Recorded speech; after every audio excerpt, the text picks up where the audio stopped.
Okay, welcome back to my channel. I do thank you guys for coming up and watching these videos. You guys are the ones that make me really want to do this stuff. So, anyways, what I have on the table in front of me is a Ruger Mini 14. This is actually an older one. It is only chambered in 223, so I can't run 5.56 through it. The only difference between a 223 and a 5.56 is just the brass thickness. If you try to run a 5.56 through something that it can't handle, the brass will actually stick in there, and you won't be able to eject it. So it'll cause a little bit of damage and grief.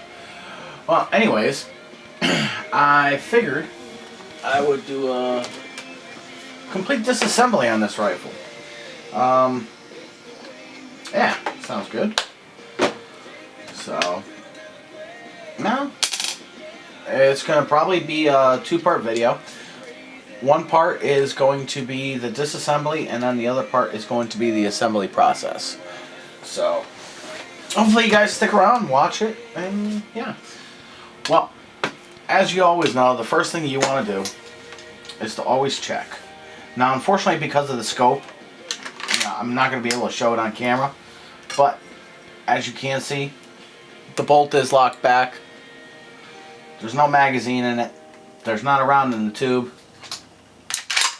So, anyways, let's get on with the disassembly process. This is, well, unfortunately, because I do have a scope on it, it is an older Bushnell Sport View. And I'll let you. It is a 3x9 32. It's actually a waterproof one, so I don't know. I'm not really big on optics, so I don't really keep up on them. But honestly, the one thing I don't like about this rifle, opposed to some of the other ones, is once the barrel heats up, it turns the accuracy a little bit off. Like, I can dump the 40 round mag in it with no issue. So, anyways, let me put this glass someplace safe, and let's get on to the next process. Well, the major thing you're going to need to know is how to disassemble it.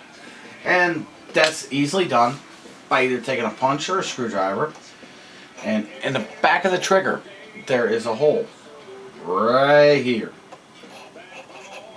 Okay, and what you're going to have to actually do is take your punch or whatever item you're going to use, stick it in the back of the hole, and pull it towards the butt.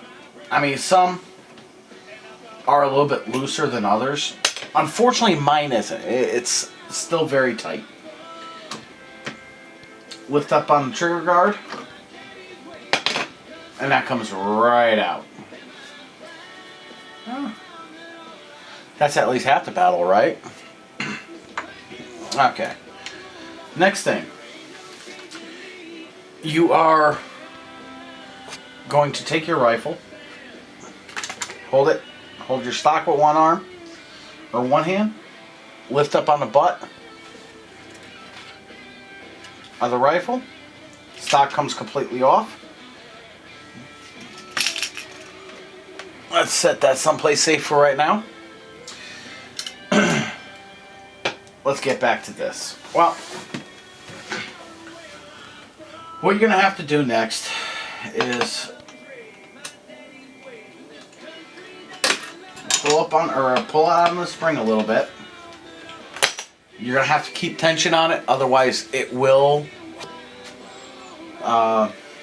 just come shooting out at you. Next thing, take your punch again. You're not even going to have to really apply a lot of force. Take your punch, stick it right over here, right where your recoil or your spring goes into. That pops right out. Then that little hole is going to be revealed. Nice concept, isn't it? Okay. Next thing, you're going to want to move the bolt all the way back.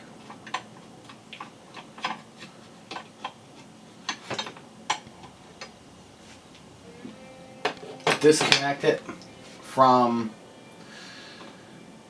your ejector, and I'll even take apart the ejector and whatnot, so don't worry if you think you're going to miss something, you're not. Next thing you're going to want to do is move your bolt forward, or actually, yeah. Take your bolt, and you're just going to have to play with it just a little bit up until it comes out after you move it forward. Now you're going to have to stick your hand in.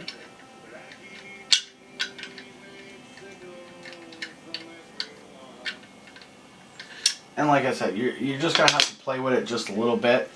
Now what you could also do is, at this point, take off your sliding, or take off your door. This will allow you to get access to the bolt stop, or bolt catch, or whatever you want to call it. Just push down, remove the tension from the spring, lift up on your bar, that comes right off. Now, this would be perfectly fine for field stripped, but we're going to take it a little bit further. You know, for some of you newer guys who've never shot one of these or don't know much about it, well, this is where it's going to get a little bit tricky.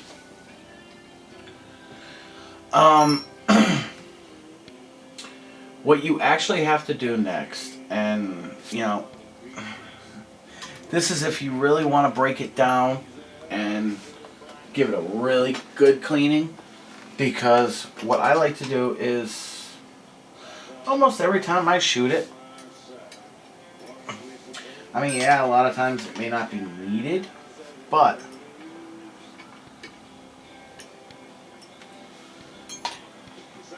it's nice to do. I will be completely honest. Sorry, just trying to find the correct Allen head.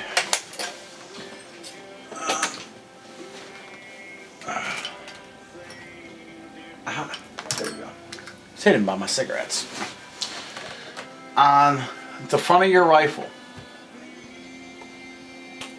there's going to be 4 Allen screws, and all you're going to want to do is just crack them.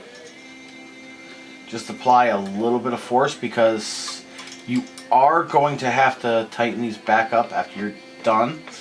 And I'm going to show you a little bit of a different way to tighten them up. You know, for some of you guys who know the Mini 14 better than I do, you know, you guys could probably curse me out and say, "Oh my God, you're doing it wrong."